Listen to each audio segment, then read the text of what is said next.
मान्यवर मुख्यमंत्री श्रीजुक्त नवीन पट्टनायक निर्देश क्रमे विजु स्वास्थ्य कल्याण योजना स्मार्ट कार्ड बंटन प्रक्रियार शेष दिन में टांगरपाली ब्लॉक नियालीपल्ली ग्राम पंचायत कार्यालय, मंगसपुर ग्राम पंचायत कार्यालय, रेमंडा ग्राम पंचायत कार्यालय, जोगीमाला ग्राम पंचायत कार्यालय आदि स्थान रे योग्य हिताधिकारी मानंकु स्मार्ट स्वास्थ्य कार्ड प्रदान करने सह एहार व्यवहार और उपकारीकरण विषय रे स्थानीय जनता को बुझा जाइथिला।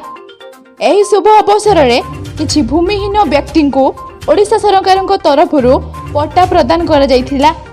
एही बंटन प्रक्रिया रे ओएफडीसी रो अध्यक्ष श्रीजुक्त सत्यव्रत त्रिपाठी, ब्लॉक अध्यक्ष, बीडीओ, तहसीलदार एवं अन्यान्य नेतृमंडली माने मध्य उपस्थित थिले।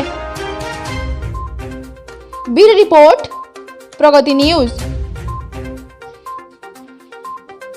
कार्यक्रम माध्यम 14,600 विजु स्वास्थ्य कल्याण कार्ड स्मार्ट कार्ड माननीय मुख्यमंत्री वार्ता सहित जनसाधारण को वितरण करागला।